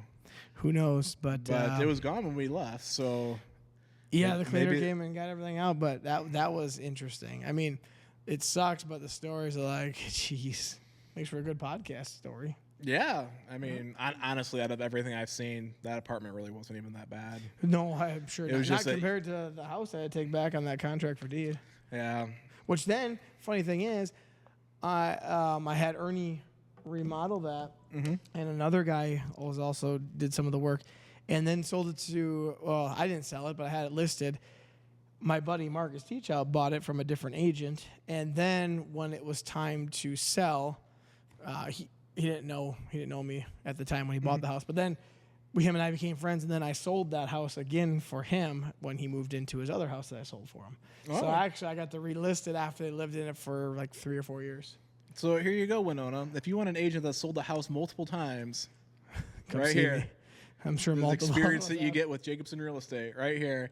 And, you know, adding your dad to the mix, I'm sure you've sold every house in Winona at least once. Oh, well, my dad has for sure. He sold some like 3 or 4 times. Right. Yep. All right. Well, that's a fun time, you know, pink novelty items on the side of a wall. That's right. All right, this is one of my favorite questions that I wrote down. If they were to close the state of Minnesota, where are you moving to? Florida. Oh, easy peasy. Simple, yeah. Simple. Yep. If I had to choose another place up and around this area, it's probably South Dakota. Oh, I mean, you can go anywhere. They closed Minnesota. Yeah, Florida. Like, you got to get out. Florida. All right. Which part of Florida? Are you thinking Gulf side, coast side? Well, the one that has the least amount of hurricanes. I mean, I think that you're pretty much at risk no matter what down there. But well, yeah. I mean, certain places don't have as much of high risk. You know, one of the nice areas down there, and this is, let's just say, money's not an object. Yeah, You go to I didn't say Jupiter, that you Florida. were poor, but but Tiger Woods has all the stuff down there. I think in Jupiter, Florida. Okay, it's a nice area. Yeah. Yeah, I think I would want to. I don't need to be all the way down towards the south. I would rather be maybe up in the. No, not in the Keys, not in Miami. No, I think mid to upper probably. What about like the pythons? There's pythons in the mid to upper. Yeah, perfect. You know, I hear Destin's not a bad place. People love going there. People love going there, but maybe they don't love staying there. I don't know. I guess you'd find out real quick, and then you can move. I feel like Jupiter, Florida is probably a nice place. All right. I mean, you see like the nice golf courses. It looks nice. There's no winter really. I mean, your winter's like 40 or 50 degrees. I mean, that's like what we had this past winter almost. Yeah, we had a great winter. I know. So this is like the year went by so fast because we had one bad snowfall. It was bad. I had to shovel snow for like 14 hours one day. And you must have had a worse snowstorm than us. It was one bad one. Okay. I mean, it was right after we had 2 bad ones apparently in 1 week. I think that we broke records for the amount of snow that we had received within a certain time frame. But one day I remember we had to shovel snow for 14 hours straight. Jeez. A maintenance guy that does the dishwasher, did he help? Yeah. Nice. We had 3 guys working that day. The Holy ATV cow. broke, and then we had to shovel it all by hand. I mean, I was literally like up to here on me in some of the drifts. Oh man. What a great job. Yeah. All that was the ATV where you work now? Well, I have a UTV now. Ooh, that's better. And I've only had to kick it into 4-wheel drive once or twice to move snow. Oh, good. So, I mean, it definitely has more power than the ATV. Yeah. And it's a lot more functional. Where would you move if Iowa were to close? Yeah, where would you go? Oh. If money wasn't an option, the Caribbean. Really? Yeah. See now, okay, so I thought the same thing about Hawaii. I was like, oh. No, not Hawaii. I'm thinking like Bahamas. You know, like they have like those communities that like you ever gone to the Caribbean MLS? No. You should. It's just fun to look at. Like the condos and whatnot that they have listed. Okay. You can get really decent properties for hardly anything. And then, you know, you're down there, and if you're in like an area that's like big enough, I mean, you just have to like figure out a slightly different way of living than what you live here. You don't go to Walmart, but I mean, you can get what you need. Yes, and I get that. However, I did hear this from someone. If you live on an island, what is it where people get like, it's not that they get homesick or something, but was it like island fever or something like that? What do they call it? I gosh. I've never been on an island long enough to get this. So. Well, that's the thing, though. Like, if you're down there, I think it's called island fever or something like that. But anyways, because you literally, this is where you're at. You can't go anywhere else unless you fly there. So there's no quick way home to see anybody that you need to, like, let's just say someone's dying. There's no, like, quick car ride up there or whatever it is. You got to fly. Well, that's where, like Bahamas, where you could, like, catch that quick flight to Miami. Well, I suppose, yeah. You know, something Bahamas like that. wouldn't be so bad. It would have to be an accessible area that, like, I'm not going to, like, go out in the middle of nowhere. Yeah. You know, so someone that's, like domesticated enough, but not like crime ridden. I wouldn't want to go to like Haiti and try to like live there. It'd be you know, maybe like Dominican, or Bahamas, something that you'll still have access to get. I don't want to go out in the middle of nowhere and have to fend for myself. I don't want a castaway situation. Sure. I would want to have, you know, amenities and accessibility, but I mean, or I just so buy we're both going warm places, basically. or a condo on a cruise. If I had to, like, it's not a bad idea. I mean, you just on the ship. Like, that would probably. I changed my answer. Condo on a cruise, number one, and then if they close that, I'll go buy an island somewhere. So you like being in warm weather too? I don't necessarily need to be like in warm weather. I wouldn't mind if the cruise went up into like the Alaska regions. I just it's a moving, I'd house. like a scenic. I would prefer like a scenic area. That, you know, if you're gonna do it, you might as well go big. You got a moving house. Yeah. You see something new every day. That'd be cool. Yeah. Okay. There we go. We learned a little bit about me. Yes, we did, the host. All right. Top 3 aftermarket parts for a motorcycle. What are yours? Top 3? Yep, you're getting a basic bike, bare bones. Let's say you're Indian Chief. Yeah. All right, that had stock, brand new, nothing on it. What 3 aftermarket parts do you put on that bike? Is money an object? Obviously not. All right, cool. Then we got that. Definitely a sweet stereo. Like, you gotta have the stereo and well, see, this makes sense because I said that about the car too. You gotta have the bag speakers, gotta have the fairing with the speakers on it. All right, so sound system. And then whatever, I mean, if I have money. Oh, wait a minute now. Slow the boat. You said fairing. We're talking bare bones Indian Chief, so would a fairing be part of that aftermarket edition? We're talking like a Rebel bike, and then you're going a Rebel bike where you don't have a windscreen, you don't have a fairing. So then, yes, the windscreen is next then. So a windscreen or a fairing? Yep. And then the stereo. Okay. So I guess, would you want the fairing or the windscreen? So like my bike has a windscreen. Oh, no, the fairing. Okay, so the fairing. Okay. Fairing, so because then my speakers go in the fairing, obviously. Well, you could put speakers behind a windscreen. Well, Mark does that, actually. So that's where I'm saying that. So, no, I still want... See, I feel like with the windscreen, you get to see more. I feel like the fairing cuts out a really good amount of what you can view. You don't even need to view those things, though. But, I mean, if you wanted to. I don't. Okay, so you would want a fairing and a sound system. That's 2. Yep. We got 1 more. And a full exhaust. A full exhaust. Yeah. I mean, the exhaust is all one, so full thing. Like the full thing where you do like a stage 2 thunderstroke. Yep, with the nice pipes and all that. Nice, to make it sound beefy. All right, well, something beefy sounding. Because see now, if the fairing and the speakers were. Well, if the fairing wasn't one that I had to choose. So you want a number 4. What's your number 4? Oh, well, then it would have been like probably the heated hand grips. That's pretty cool. Okay. No, wait. Well, you were just saying if the fairing and the speakers were one. Saddlebags. Gotta have that. Well, yeah, because those don't come with it. We're talking, again, basic bare bones Rebel bike. So then it would have to be fairing, speakers, and saddlebags. Fairing, speakers, saddlebags. The exhaust is not necessary then. Okay. So we open this up to the top 5, and then it would go exhaust and heated handle grips. Yes. Yep. All right. Now, does your sound system include GPS, like the full screen? Just music? Well, if it comes with it, fantastic, but I don't need it. Okay. But it would come with it because that's what they all do now. Okay. Bare bones, baby. Fair enough. How long do you normally drive with your check engine light on? Well, I usually go as soon as it pops on. I usually plug in my little thing and figure out what's wrong with it. You got to get the reading and know what's going on with it right away. If it's no 2 sensor, I'm not worrying about it until the oil change. If it's something drastic, then right away. It's so annoying when it pops on. What's that? It's annoying when it pops on. Oh, it the sure is, the 'cause check engine light or your dummy lights, whatever you want. I know, because you think something's major, and then Of course, like worst case scenario, right away, it's like, my engine's blowing up. See, mine's not always that. Mine's always probably O2 sensor. When I stop, I'll plug in my reader and then figure out what it is. And then if it's something that, like the O2 sensor, don't worry about it until the oil change, and I just say replace it. If it's something different or major, which I've never had that happen, I don't think, then I would. If it was something major, I'm like right away, get it in. Okay. So I don't want it on So very long. no like delay. Like you see that light come on, you're checking that like Checking right away. Yep. You're not like cruising around with the check engine light on. Not if I don't have to. No. All right. But if it's an O2 sensor, that's just oxygen sensor. No big deal. All right. This is actually one of my favorite questions, if not like the favorite overall. Who is it?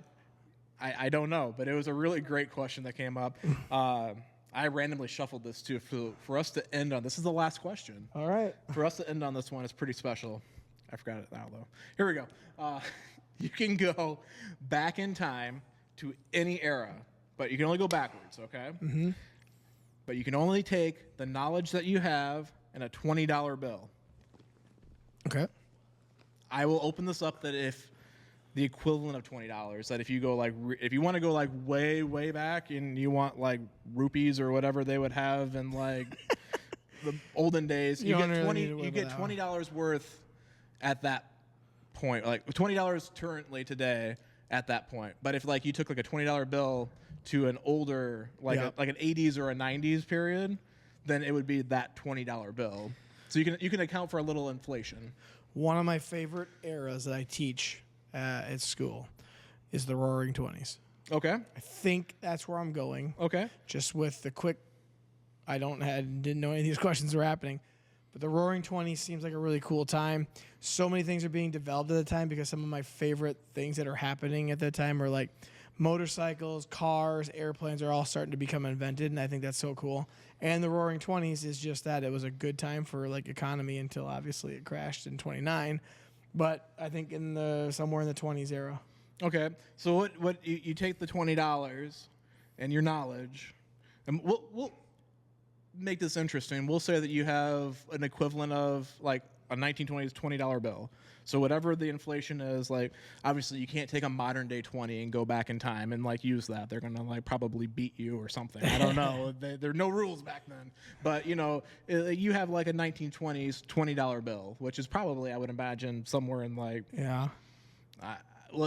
whatever you would say that like the increased inflation, probably close to like $400 or $500 today. Okay. Like, what do you take that $20 and what do you do in the 1920s? Oh, gosh. Now, if you're telling me I get to invest it, now I want to go back to... Well, now you're going to invest it. I mean, you can do whatever you want with it. You got $20. Well, I want to invest in something I know is about to take off. Okay. With the knowledge I know, though, I'm probably going to go back to 1903 and invest in Harley. But you know, Harley had a rough start. They had a rough start, but and they didn't really $20 is going to get me in and become probably an owner at that point. So it'd be Harley Davidson Jacobson. It sounds decent. The old HDJ. HDJ, baby. But knowing that what was to come of it. But you're never going to see that. I mean, you're 36 right now. So let's give you a long lifespan to like 90. That's giving you like what, 55 years. Oh, you know what? Then so if I'm in the 20s, you would make it to like the Nixon era. Well, if I go back to the 20s where I actually kind of wanted to go, I'm going to invest it in probably, because I think they were just starting to figure them out, TVs. Okay. And TVs were starting to be invented at that point. And I would invest it into a TV company. Okay. No, because TVs blow up from there on out, and they're literally a household item still to this day. All right. So I'm maybe investing it in some sort of TV company that I would know, like let's just say RCA is one of them. Might be an invested in that. I wouldn't be just like pissing it away, because if I have the knowledge I have and I know what's going to come in the future, I think 1925 or 28, somewhere in there, TVs are starting to right before the crash. Right before the crash, yeah. So maybe it'd be like a good thing to like invest for a little bit and then like pull out right before. Yeah. Or knowing that the whatever brand TV was going to take off and be the good one, stick it through. You could Stay make through your it. own TV. You could just like make a TV I could, but I factory. don't have the knowledge of doing it. Other people were doing it. You just have to hire them. Okay, well then that's what I would do with it. I would invest it in something. Invest it and like hire the. See now, when I saw this question come through, and I was thinking about it, me personally, I'd probably go back to like maybe like the middle '90s, like nothing like too far back. Okay. Like just to like the point where like the internet's starting to get big. Okay, because I know it's going to get bigger. Yeah. I would take that $20. I would invest that shit in Bitcoin as soon as I could. I'd buy $20 worth of Bitcoin. I'd go to like McDonald's and I'd get like a low end job and I'd sit on that Bitcoin till it like skyrocketed and hit like that 50 grand and I'd cash out. Or do you buy the domain name Google.com? You could do that too, but what if it just turns into Lugal? Like a hot tub type. I mean. Yeah, but you said with the knowledge we have now, so you know it's going to eventually be Google. Yeah, so that's cool. So I'm but gonna if I Google. buy that domain, I could that would be a big like time altering thing possibly. Butterfly effect. That's Thanks fine. thanks to our live audience, Butterfly throwing some stuff out there. I mean, I wouldn't mind like knowing like when things are like gonna get I'm going to big. find the guys that invented Google or founded Google, and I'm Not going in to the buy. 1920s. You're not. No, in the 90s. Okay, if you went my route, you would Yes. find the Google guys. the Google guys and be like, hey, I got this idea. I'm going to buy the domain name called Google.com. What about like buying Apple stock? Could buy that too, but Google at the time, knowing what it became, I mean, or YouTube. or Amazon when it first came Yeah, out. any of those. I'd probably do the Bitcoin. I feel like you could buy I remember back, like it was probably around like 2011 or so. My buddy Ben was saying like, "Oh yeah, you know about this Bitcoin thing?" I'm like, that's never gonna pay off. I'm not gonna put money into something that I don't have physically tangible in my hands. And I was obviously an idiot. I could have bought it for like a nickel a piece. I could have bought $1 worth of Bitcoin back then and have $1 million at one point, Dang. when it was up to like 63 grand. I think that was about where it like capped out. I mean, I remember seeing something up there 63,000 per Bitcoin. Dang. How much did you buy it for originally? You could buy it for like a nickel. Dang. You could buy it for like Dogecoin prices, That and was it like- truly took off. I bought some Doge. Never did anything. I got about $100 in Doge, about 700. Nothing and happened. Some odd shares. Not yet, but I read that maybe by still like got it. 2040, we might be up to like maybe like $1 a share. Oh, snap! That's $700. Inflation, that's gonna really go. Yeah, okay, that's gonna be worth it. I'll be able to fill up my gas tank. Well, see, I also want to go back to a time that I'd be interested to live through, because I've already lived through the '90s, kind of. But I mean, you're giving up a lot of stuff. Yeah. You're gonna hit it hard, like your first like decade, and then you got to go through World War II. I do. Yeah. I mean, I guess knowing like I won't be in the draft though. I'm investing in steel at this point. you probably would avoid the draft. Certainly would. I'm 36 at the so moment. that'd be Like 56 years old. another 11 years. So yeah, Oh, you'd would be it like, let's just say 47. 22 to 42. Yeah, so you'd 20 be out of the years. draft. Well, out of the draft. I'm already out of the draft. I mean, I guess you'd know not to like visit Hawaii on like December of 1941. I mean, would know that. yeah, I mean, maybe just So kind of. guys, let's just hold that off. Let's hold that off for Yeah. a bit. I mean, you don't like hop on the Andrea Dory, I would just like to go back in that time and just see what it was like, because it's called the Roaring 20s for a reason, but I've already lived kind of through the 90s, so it doesn't seem that exciting to live through. Be kind of cool to see some of the awesome cars that we now know, like these 57 Chevys back here. See those when they're brand new. That'd be kind of cool, and I'd be living through that. I don't know. 20s seemed like a cool time. Okay. All things are starting to become invented, and then I would just try to invest my $20 in with someone that I already know is about to invent something real cool, like a TV. Okay. Yeah. So you wouldn't like actively try to like participate in like finding. I'm trying to think of something.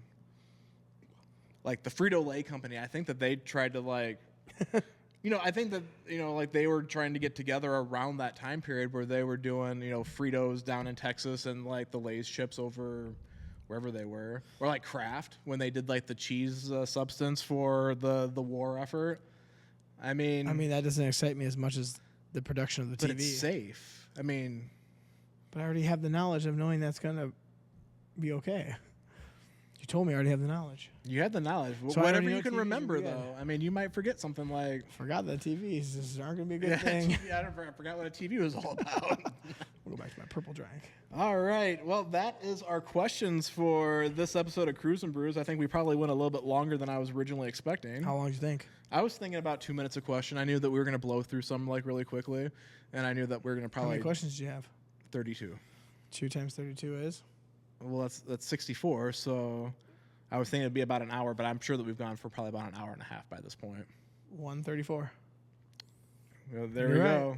That's what I want to see where you thought you were going to be at. Yeah. So That's good. I love this. This is so fun because I did not know it was coming. I've been thinking about this for like a month, and I was like, Oh, really? I'm like, I want to like show up there and just like, you know, like not like talk about what we're going to talk about. Just like we'll just pull something on the fly and then just completely catch you off guard. That's cool. There's like 4 people that know about it. I just asked Stephanie this morning before. I'm like, do you think Chris is going to be mad if I like just like hijack his podcast and interview him instead? And she's like, no, he loves talking about himself. I'm like, I know. That's what we're going to do. We're just going to talk about Chris. Yeah. Yeah. It is fun to talk about yourself. That's why I had that lady on, Roxy, and I said, hey, you guys just talk about yourself. It's okay to talk about yourself. That's what this platform is, and it's okay. You don't have to be, you know, like conceited or cocky or anything about it. You just get to talk about yourself. And it is fun because some people that are listening now get to understand certain things. Yeah, you know, the next time that I'm passing a Travel America, I'm like, hey, I bet Chris wanted to stop there at some point, but, you know, it just didn't work out. Like the one in Madison, every time I see that, I'm like, I bet Chris stopped there on his way to Chicago once or twice. No, not that I'm aware of. Well, next time you might. I might just do that. I think they're putting a Buc-ee's near Madison. Yeah, what's the Buc-ee's all about? I don't know. I've never Why is everyone been. called it Boosie's? What? Yeah, have you ever seen the TikTok? Like, stopping at Boosie's, going to eat at Boosie's. You never heard those? Those people are going to be on the wrong side of the next Civil War, like, so let's not yeah. listen to them. I was gonna say you That's literally. that's the true thing that's going to break America. Buc-ee's or Boosie's. Like, I don't know, I'm going to Boosie's. Yeah, well, go watch the TikToks. The people out there will know what I'm talking I've about. never seen that. Oh, my That's- gosh. that's a good one. You know what I forgot to do? I forgot to turn on the AC before we started. I this. know. I'm starting to sweat like a donkey in Africa right now, but you know, it's know. fine. We're hydrated. Thanks to again Dimensional Brewery with the Swig Yeah, brew. and Molly, right? Yeah, Molly. She subscribed to the podcast. I saw she started liking it, so I'm hoping to actually go down there. And I never met her, as far as I know. I don't Hoping believe to so. Meet her at the end of August when I plan on coming down there on the cycle. And then we might be able to film an on location down there at the brewery. That would be pretty cool. That'd be the first time you've ever done it at a brewery on Yes. location. Yeah, and like I said, I got those DJI mics where we can just literally hook up. And I can actually bring these along. I could actually bring all this along because Whatever I you can fit in have. your saddlebag. That's right. Whatever fits in the saddlebag's all I got. Maybe I it can gets bring you a it all. trailer. It gets you a Terrence trailer.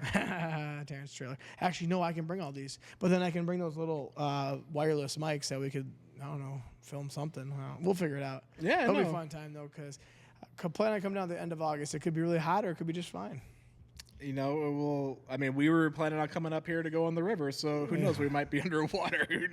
You know, you make plans a month and a half in advance. Yeah, Next thing you know, the Coast Guard says you can't go out, and you Yeah, gotta listen to the literally. Coast Guard because they swim better than I do. So if they don't want to come rescue my ass, then I'm not going to put myself at risk. You know, the boat floats. What's the The big deal? boat, yeah, but if you fall off the boat, It's still in water. there's trees. I mean, it's the and- things that are in there. I mean, you got a fiberglass boat. If a tree hits that, we're sinking. then we're sinking. Good thing we got the life jackets. And I don't have my violin to play Nearer My God to Thee.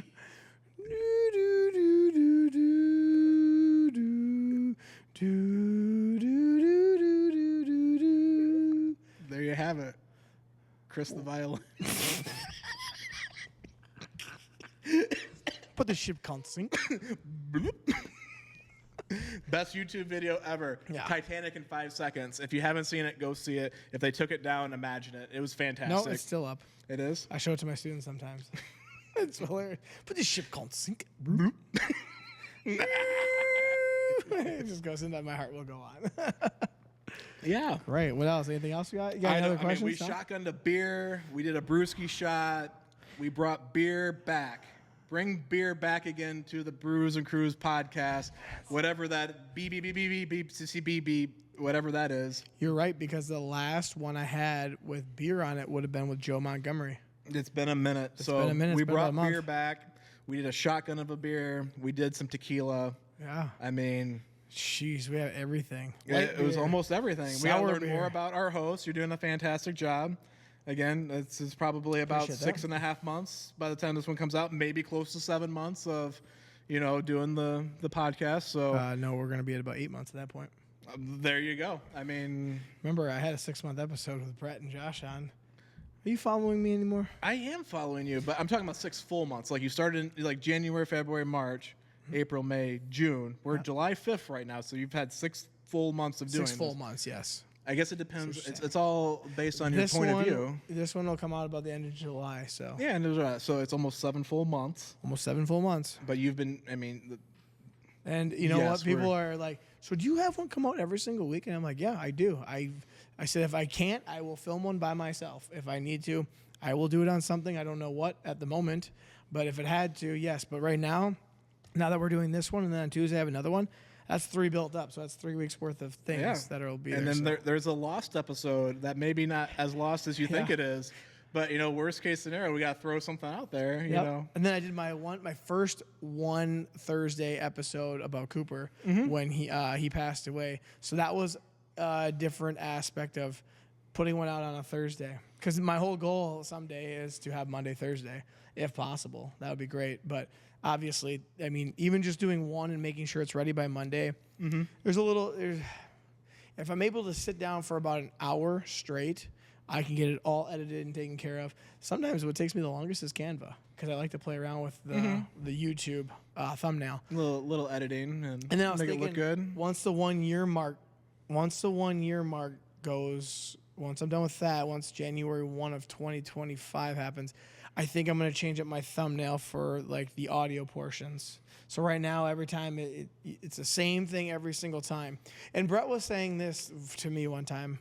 He said, I'm the kind of guy that wants to see consistency. So, and Stephanie's the opposite way. She said, I think every time your YouTube thumbnail should be something different. And Brett says he loves it when it's consistent. It would just change up whatever episode it was. So if you look on my audio platform, like Spotify, Apple, all those ones, my little thumbnail is always podcast, episode, whatever it is, photo here, and then it says hosted. I think it says Chris Jacobson hosted by or whatever it is. Well, not today, though. You have to change that up for this I might thumbnail. have to change that up. You're going to have to. That'd be I could do that. I mean, that's your sample. Just a little taste of trying something new. This has been really fun, though. Yeah. I love your visor, too. Oh, thank you. Barstool Sports. Actually, if you really like it, I we might need to be get able El to make some, Presidente on here. what we probably need to do is we get it like a Saturdays for the Boys visor. Had I known this, I could have worn my my For the Boys shirt. I I didn't know, though, and that's okay. I didn't want to know. Because this is way better, but I would have worn my For the Boys shirt. Well, that's a thing that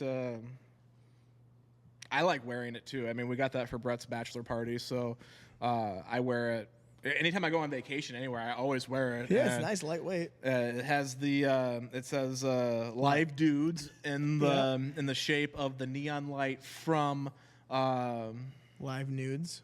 Live nudes from like Big Daddy. Big Daddy, yeah. Yep. So, everyone looks at it, they're like, live nudes. And like, no, look closer. It says It's live dudes. Hell yeah. Which I don't know if that's actually a better thing or not. I don't know. But yeah, Barstool Sports, the golf stuff. We need Dave Portnoy on. Dave, if you're listening, I I bet you could get on. I can can make it give happen. you some pizza that you can try a taste test, and then we can sit down. Pizza. Yeah, you always test pizzas out. I don't listen to Dave, so. What? I hardly listen to podcasts anymore. I don't got no time. I try listening to yours, but apparently I listen to it when I'm at work, so it's on the background. And I guess if I get like really distracted doing something, I might miss some things. I like listening to the YouTube version because if I can watch it, I like to watch it. Yeah. But if I can't watch it, at least it's still in the background. Whereas like I try listening sometimes to like the Spotify. Different tapings like in the car and stuff, and it's just not the same. And see, I love doing that. And Brett, he actually says this. He goes, what I'll do is I'll tune in and watch the YouTube version, and then... Well, we got someone... What was this We now? got someone throwing prizes from the audience here. We have prizes. Oh, look, we got a visor. Saturdays are for the boys. You might have to adjust that a little bit. Clearly. Is it men's size? It's men's size. Are you sure? Mine's really, really adjusted. Oh, there we go. We have matching ones. Oh shit. You gotta work on it a little bit. Hold on. Oh, we got more stuff coming Wait, from what's the this one? That's a pretty sick color. You want Stephanie's instead? No, I'll let Stephanie have Stephanie's. Oh, there we go. There you go. Saturdays for the boys. Well, anyways, what I was saying is... Stephanie, you have a nice bar stool visor waiting for you next time you're on our Cruise and Brews podcast. Ooh. Or nice. later tonight when I see you at home. Well, Brett, what I was saying is Brett likes to watch like a couple minutes of this to see who's on, if he doesn't know him, that is. And then he likes to see like what they're wearing, who it is, and then he listens to it usually when he's maybe doing yard work or something, and then he's like, okay, I can imagine the conversation. He always says he likes to do that. So, Well, whatever works. I mean, I try to listen as much as possible. I will be honest that if I don't know the person, which isn't super frequently, but if I don't know them, it's a lot harder for me to like be super invested in it. But like your dad's episode, I had to like watch that and like listen like the entire time to everything that he was saying. But you know, I mean, that's the great thing about having multiple different topics that you do talk about is you're gonna catch something for everyone. You'll have people that watch every week regardless, but then you're gonna have topics that maybe not everybody is like super interested in. yeah, and that's okay. Brett said the same thing. He goes, Theo Von, he'll have on like, celebrities, but then he'll have on like a carnival worker he had on, and he had a lunch lady on, and it was like, he goes, it's kind of cool because it's like just like an average everyday person, and then there'll be a celebrity on the next one and stuff like that. So that's kind of cool too. So yeah, I'm hoping to keep expanding out. There you go. Well, you just got to keep plugging through, and new ideas come, and new hosts show up every so often. Yeah, every once in a while. I don't hope everybody gets the idea you can just hijack the show like this, but if they do have to cut them off. Yeah, this is special invite. Yarr, you're done. We got knives now. Watch out. That's right. A little bit of violence. We'll need a PG rating for this one. Yeah, violent. We might have said some language too, so maybe. That's right. I put explicit on pretty much every one of them. Explicit. Explicitly explicit. All right, well, that's all I have. So, I mean, if Perfect. you want to wrap it up and I move don't. along. You're the host. Wrap it up for us there, host. All right, well, this has been an episode of Cruise and Brews brought to you by Brews and Crews. Remember, 4th of July, get blasted. It's already happened, but next year you can be prepared. Besides that, thanks to Dimensional Brewery for making some really tasty beer. Thanks, Patron, for making small bottles. I don't have to break my black card out to buy. And thank you for Chris for having us here at the Speakeasy Studios. I won't be back next time, but he will be. Thanks for tuning in. Cheers. Cheers.